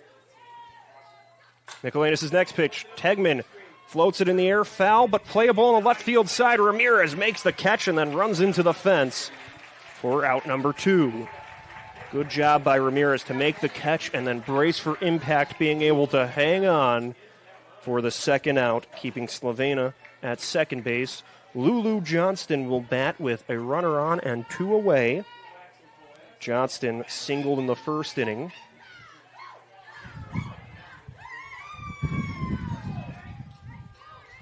As Michelanis looks for the sign, now to her catcher Wainwright. Winds up, brings the pitch forward. It's high for a ball. But Michelanis doing a good job in relief. It's both Lake Central pitchers, and even you go to Lizert too. Every pitcher today has really continued to pitch with confidence with runners on base today. The 1-0. Johnston sails it towards the Lake Central bullpen on the left field line. Foul for strike 1, but there have been so many chances where these teams have been threatening with runners on base, runners in scoring position, and the pitchers continue to do their job, get outs, and take things one pitch at a time. You can tell these are 2 groups that have played in big games before and are certainly well coached as well. The 1-1 pitch from Michelanis. Johnston skips it towards second base. Van Vossen backs up, handles, and throws to first to end the inning. The Bulldogs get a runner in scoring position with a double, but cannot bring her home. We are through 4.5. It is Lake Central 3, Crown Point 1. You're watching Softball Night on the Region Sports Network, the only game in town. On-Site Generator Solutions is a locally owned and operated power partner for Northwest Indiana homes. With over 14 years of experience, they handle tasks such as generators, residential electric, plumbing, automotive care, and more. You can find them on Facebook. Give them a call at 219-516-6800 or search them up on the web at onsitegeneratorsolutions.com. On-Site Generator Solutions. Power you can count on, every time, everywhere. Some see a wrestling match. We see a 6-minute lesson in grit.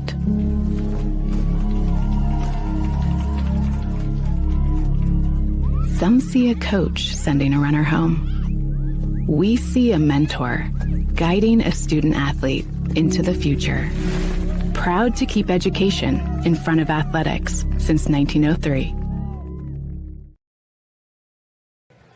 Stay with us after the game when we'll name the Proud to Be Union Play of the Game presented by Ironworkers Local 395.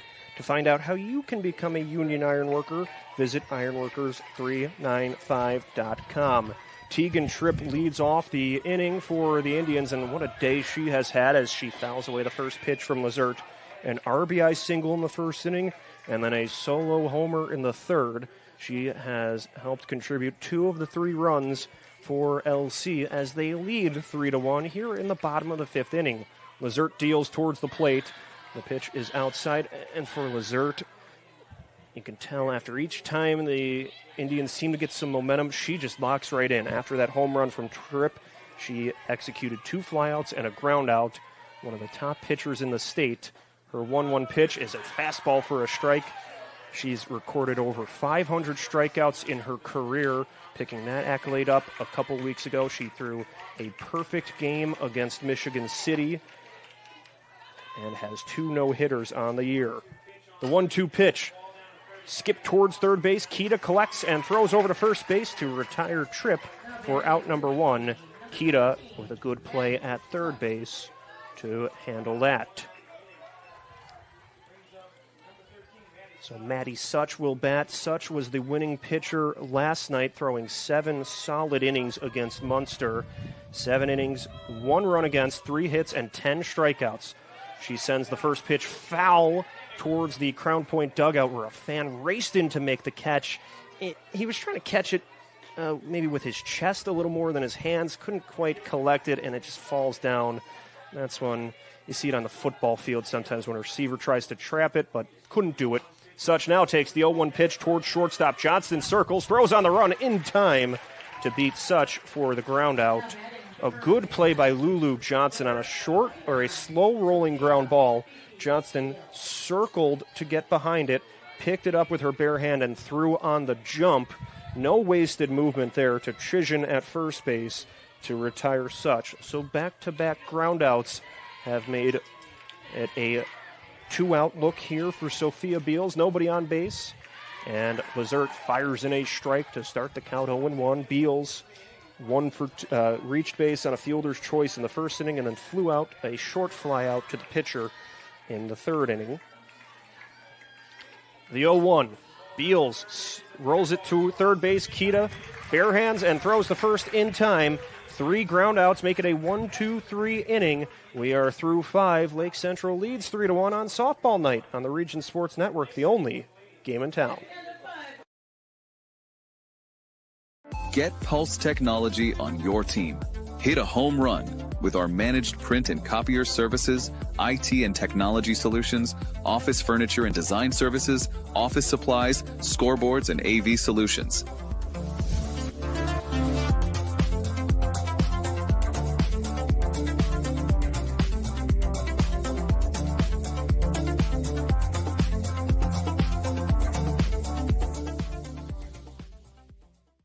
Have you heard?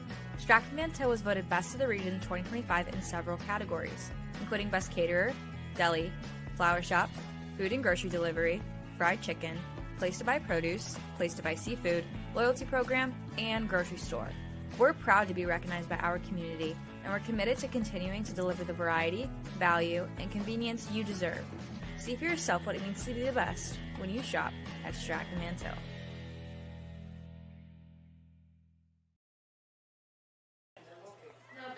Mayor Pete Land and the Crown Point Pace Department are proud to support Crown Point Athletics and Say Go Bulldogs. Crown Point remains dedicated to preserving history, celebrating everyday life, providing the best in city services, and encouraging smart growth. Kick off summer at the Crossroads Corn Roast at Bulldog Park on May 29th and May 30th. Enjoy farm fresh corn, live music, and local eats. For more information, visit crossroadschamber.org. Ashlyn Kita leads off the top of the 6th inning for the Bulldogs. Kita playing third base, bounces one to shortstop where Iwema steps back, throws over in time to beat Kita. That was a tricky play for Iwema to make as it was over on 3 hops to her. She had to step back. Her heels were at the outfield grass, and then she threw over. Kita just beat by a step at first. And Evie Cuevas will bat with 1 down, nobody on. It's a 3-1 lead in the top of the 6th inning for Lake Central. Nicolanus goes towards the plate, sends one high for a ball. Maddie Such is throwing in the left field bullpen. You get the feeling we might see her in the 7th or potentially early if things get tricky here in the 6th inning. But it's been a pair of freshman right-handers doing the pitching for Lake Central so far. Cuevas grounds it towards second base. Van Vossen loses it but recovers and throws over, still with plenty of time to spare for out number 2. Van Vossen started to pick it up and then it squeaked out of her hands, but then she recovered nicely and didn't rush that throw. Got it there still with time for the second out, and here's Elle Chision batting with 2 outs and nobody on. Colby Tressel, a freshman, started the day for Lake Central. She threw 2 innings, and then Addie Michaelinus, another freshman, has thrown the last 3 2/3, or 2 2/3, as now we are in the top half of the 6th inning. So 3 2/3. It's always bad when I have to do math on air, but anyway, Michaelinus sends one inside to Chision, who is 1 for 2 today with a single and a strikeout. The next pitch is high, but being able to trust 2 freshmen in a sectional championship game against the defending state champs, the team that ended your season last year, just shows the belief Yvette Tovar and her staff have in both Tressel and Michaelinus. The 2-0 pitch to Chision. She drills it foul curling over the third base dugout and into a backyard behind the house to our left of the press box. So the count 2-1 to Chisin. We've seen Chisin work as a catcher and a first baseman this season. But it provided a spark in the middle of the lineup this year as the 2-1 pitch finds the corner for a strike, knots things up at 2-2. Chisin with 26 hits, 3 doubles, a home run, 12 RBIs, has scored 12 runs while walking 14 times. Michelanis gets ready for the 2-2 pitch. Here it is. Chisin lines it towards third base, but a glove save made by Tripp at the hot corner for the third out. And that will complete a 1-2-3-6 inning thanks to a big save from Tegan Tripp as we will head to the bottom of the 6th inning with Lake Central leading 3-1. You're following softball night on the Region Sports Network, the only game in town. Thinking about what to do after high school? Consider a career with Boilermakers Local 374. As a Boilermaker apprentice, you'll earn while you learn. We offer excellent wages and benefits, and as part of our no-cost hands-on apprenticeship program, you'll learn from the best in state-of-the-art training centers and on the job. Become a union Boilermaker and get on your way to a great career. Find out more, visit www.local374.org or call 219-845-1000. Four Seasons Mechanical proudly serves Northwest Indiana, providing quality, reasonably priced, reliable service. With a quality and comfort guarantee, the professionals at Four Seasons Mechanical offer a wide range of services in heating, ventilation, and air conditioning. Whether it's residential or commercial, Four Seasons Mechanical is there 24/7. To find out more, the website is fourseasonsmechanical.com or give them a call.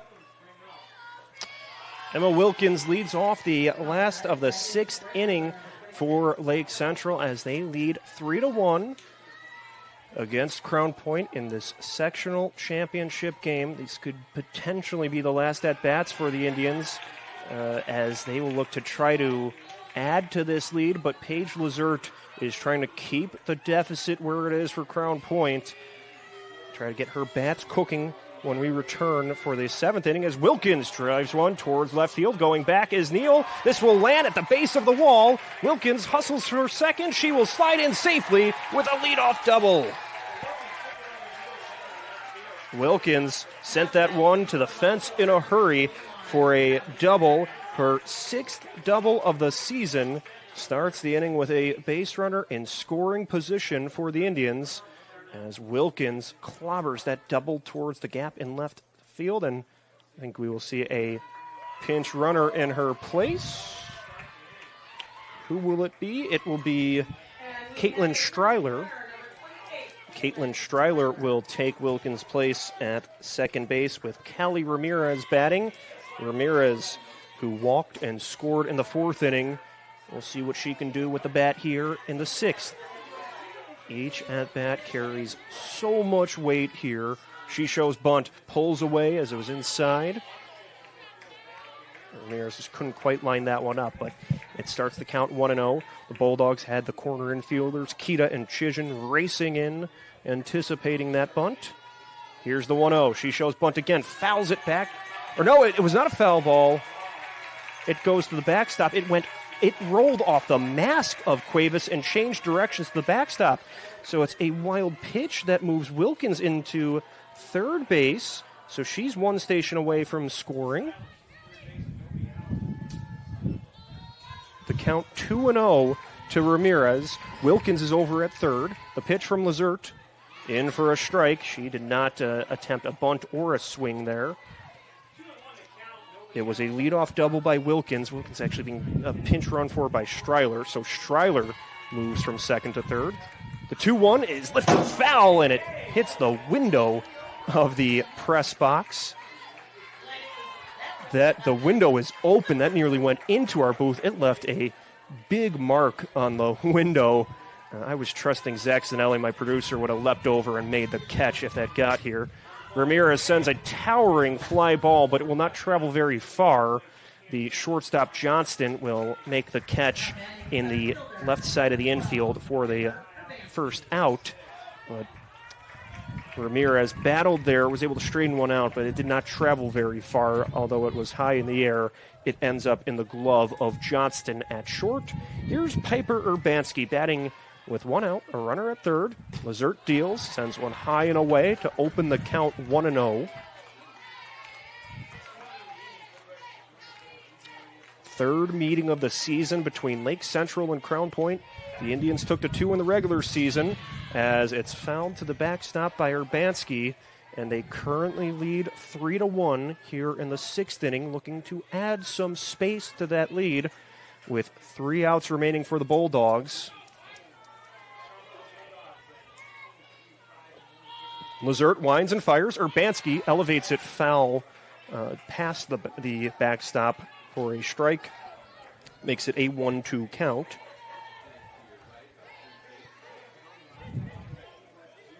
One and two the count to the 9-hitter Urbanski. The top of the order is looming on deck. Urbanski swings through it for strike 3. That will be the second out. And that is just the third strikeout of the day for Paige Lazert. It's been very frequent to see her get 10-plus strikeouts this year, but today she's had to pitch for contact and has counted for just 3 strikeouts. She had 10 in her first meeting with Lake Central back in April as Michaela Van Vossen swings through the first delivery from Lazert. So the count 0-1 to Van Vossen. She walked in the second inning. The 0-1 pitch is outside, makes it a 1-1 count. Streiler is the runner over at third base. Van Vossen trying to bring her home. Here's the 1-1 pitch. Swing and a miss on the rise ball from Lazert. So now Van Vossen down to her last strike. 1-2 is the count. There are 2 outs after a flyout and a strikeout. Here we go for the 1-2 pitch. Tapped foul to the backstop by Van Vossen. Just got it off the end of the bat to keep this battle going. 2 seniors in the box here, or 1 in the box, 1 in the circle. Van Vossen, a left-handed batter, committed to play at DePaul, and then Lazert, the pitcher, will play at Miami, Ohio next year. The 1-2 pitch is outside to make it a 2-2 count.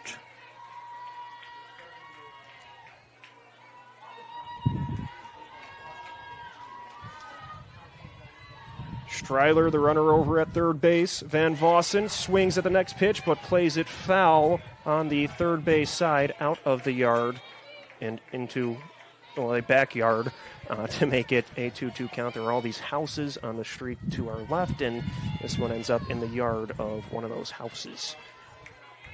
So here's the 2-2 pitch from Lazert. Van Vossen, another foul ball and another late swing for the left-handed batter. She's sent the last couple foul balls to the third base side, so she's looking to just time things up from Lazert and try to put one in play. Here's the breakthrough pitch from Lazert. It's upstairs for a ball. We go 3-2, and that was a good take by Van Vossen. Sometimes when you're in a 2-strike at bat, you get defensive and swing at anything close and end up chasing on a pitch like that, but she knew not to go for it. So the count is full at 3-2. The windup from Lazert. Van Vossen lifts it towards left field. Tegman will scoot over, makes the catch in the left center gap for out number 3. So a leadoff double by Wilkins. She will be left stranded at third base. We are through 6 innings, heading to the 7th. You're going to want to stick around for the conclusion as you're watching Softball Night on the Region Sports Network, the only game in town.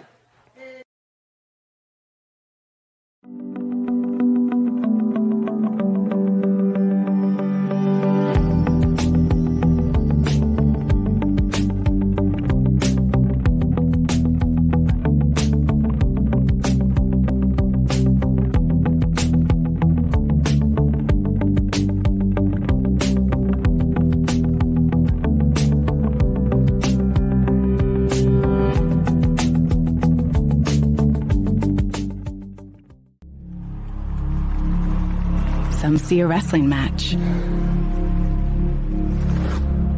We see a 6-minute lesson in grit.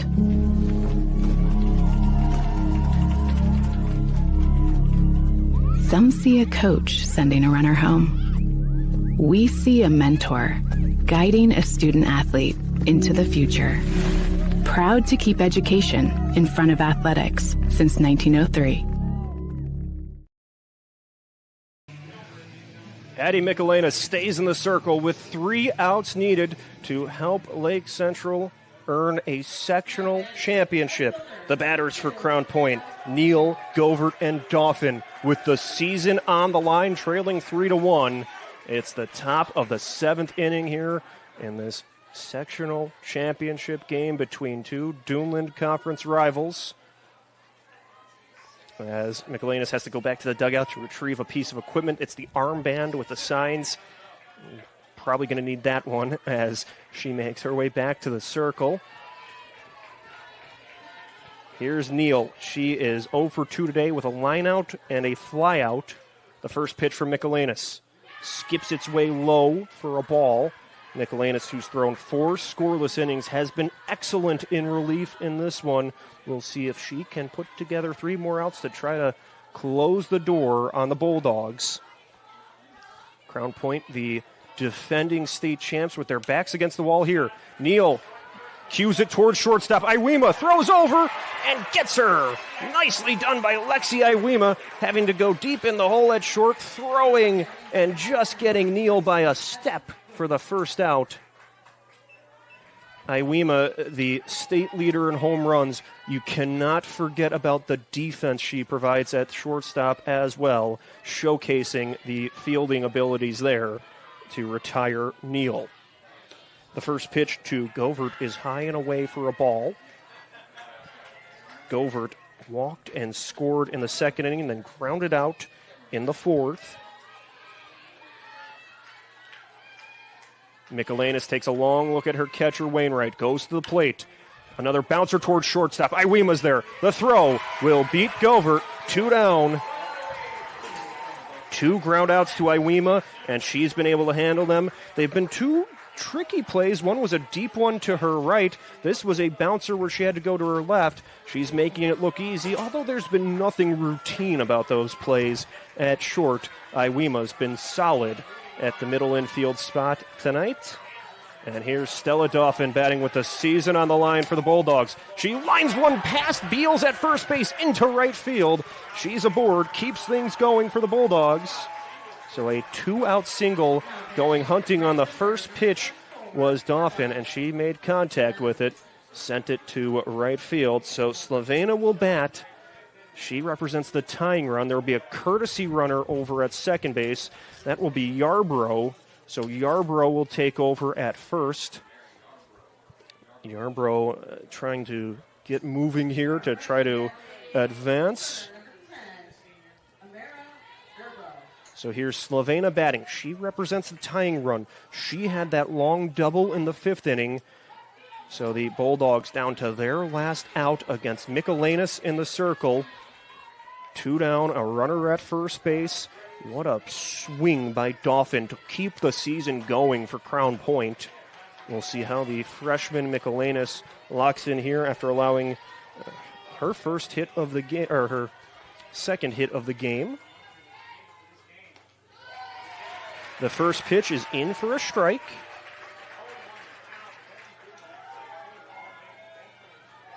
So the count 0-1. 2 hits against Michelenas by Crown Point. She's pitched well in 4 2/3 innings thrown. Now her 0-1 delivery is high for a ball. Slovena doesn't go for it. The top of the order is on deck. Can Slovena bring them up? If she reaches, she would be the tying run. Tegman waiting in the wings here. Michelenas winds and fires the 1-1 pitch. Slovena swings over it for strike 2. So the Bulldogs down to their last hope. A ball and 2 strikes with 2 outs. A runner at first base. Lake Central leading 3-1 here in the top of the 7th inning. Slovena looks towards the pitcher. Michelenas gets the sign. She goes forward. The 1-2 is at the corner for strike 3. That will do it. Lake Central gets the win. 3-1. They are sectional champions, defeating Crown Point for the 3rd time this season It ends with a strikeout from Michelanis. What a game we have seen here tonight. A well-pitched game by everyone involved. Tressel, Michelanis, and Lazert. It's Lake Central getting the win 3-1. So, what a well-pitched game by the two freshman right-handers. I will be tallying up the stats as I talk here. We're going to keep things locked in for the trophy presentation, the sectional trophy presentation, as Lake Central picks up their first sectional title since 2024. They avenge their loss in this same game a year ago against Crown Point. As the path towards the state title keeps going, Lake Central will face the winner of tonight's sectional game between Valparaiso and Hobart, as Crown Point ends their season with a 23-6-1 record, and Lake Central improves to 27-2 on the season. What a win for Lake Central, especially some of their seniors that have battled these last few years to get that win, and that has to feel tremendous for Lake Central, for Yvette Tovar and her team. As we see the Indians wearing their royal blue jerseys, mobbing each other near home plate, waiting for the sectional championship trophy. It will be handed to Addie Michelanis. She hoists it over her head, and her teammates swarm her. And what a celebration for Lake Central on their home field, winning a sectional championship against a team they have faced twice already this season, and complete a 3-game season sweep over the Bulldogs. The two top teams in the 4A coaches poll battling here, and it's Lake Central backing up their number one ranking to get a 3-1 win. The Lake Central players and coaches gather near home plate for a team photo with the sectional trophy. Many parents, friends, and other family members on the field. As taking a look around the scoreboard, it is Hobart up 7-3 in the 7th inning. So Lake Central will play at the winner of that game in the regional championship. Right now, that is Hobart with the lead.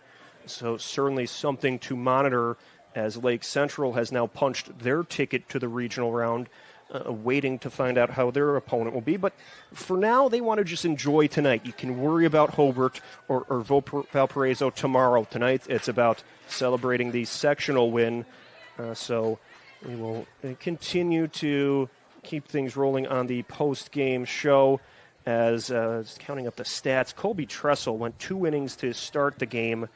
She allowed 3 hits, 1 run.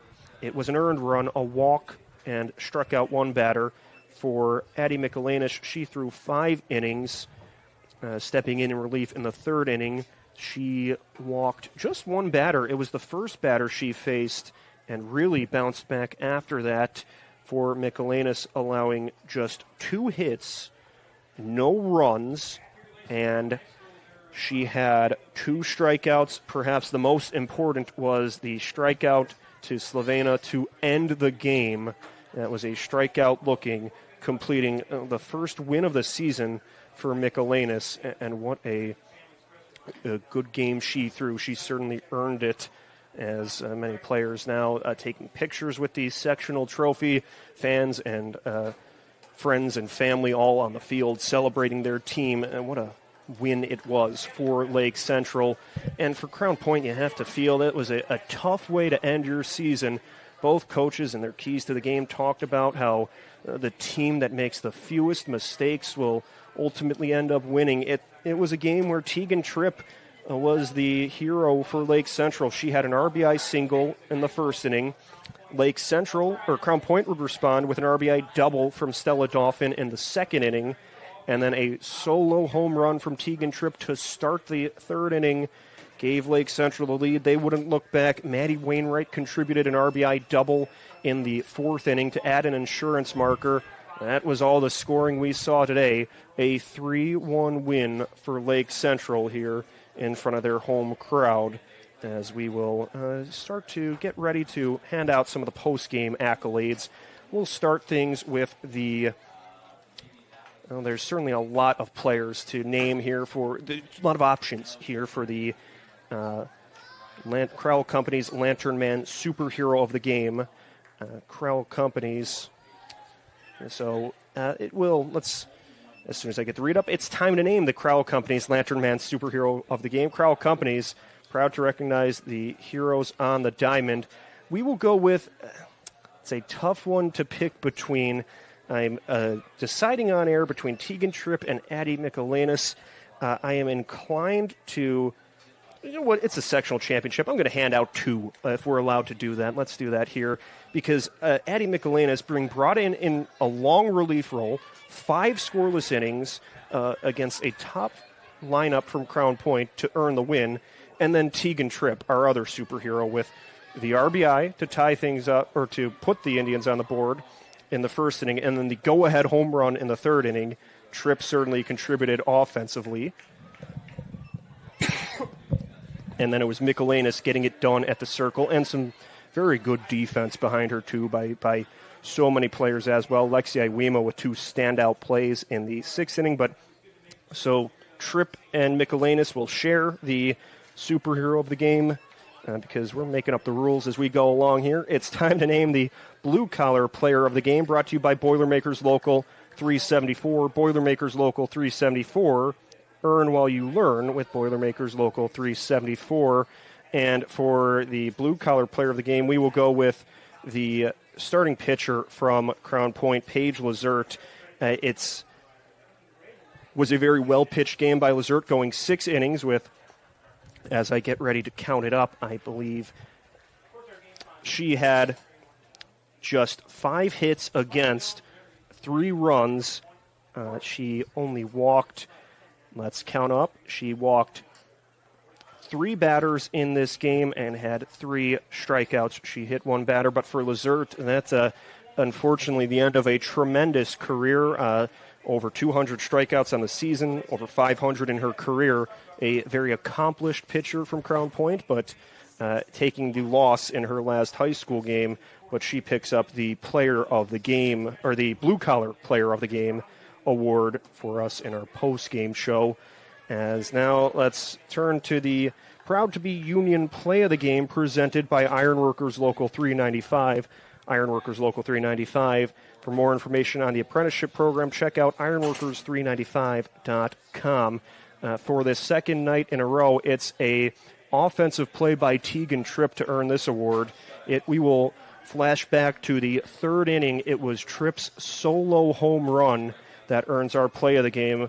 This was a no-doubter off the bat of Tripp as we watch it again here. She clobbered that one towards the left center gap. It was long gone for the home run, and that gave the Indians the lead at the time, 2-1. They would add an insurance marker on an RBI double by Maddie Wainwright to ultimately get the win 3-1. As we just received word from our sports director, Mike Dewan, Hobart picks up the win over Valparaiso 7-5. So that will be the next step in the path to a state title game for Lake Central. They will meet with Hobart at Hobart in the regional championship game next week. So that's the next challenge for LC, as it's time to thank everyone involved with tonight's broadcast, starting with our management team from Region Sports Network, to our executive producer, Chris Ramirez, Rich Castillo, Zach Miller, and Mike Dewan. A great job, as always, by our crew tonight, Zach Zanelli producing, running the show here, and Martin Murillo tracking all the action on camera. Great job, guys. Thanks to the coaches, Angie Richwalski of Crown Point and Yvette Tovar of Lake Central, and the athletic directors, Bill DeRola from Crown Point and Chris Enyart from Lake Central. And thank you to the viewers across all of our platforms at the IHSAA Champions Network, to the audio outlets at regionsports.com, YouTube/regionsports, and Facebook/Region Sports Nation. This is Leo Staudaher wrapping things up, where Lake Central has secured the sectional championship 3-1 over Crown Point, and you've been following Softball Night on the Region Sports Network, the only game in town. This broadcast is made possible by Strack & Van Til, your favorite Indiana-made grocery store. Ironworkers Local 395, proud to be union. Four Seasons Mechanical, quality and comfort is our guarantee. Boilermakers Local 374, earn while you learn. IBEW Local 697, proud to support high school sports. Bricklayers Local 4, the best hands in the business. Economy Electric Heating and Cooling, keeping you cool in the summer and cozy in the winter. Blythe's Team Sports, where the athlete shops. And Hampton Inn, downtown Indianapolis.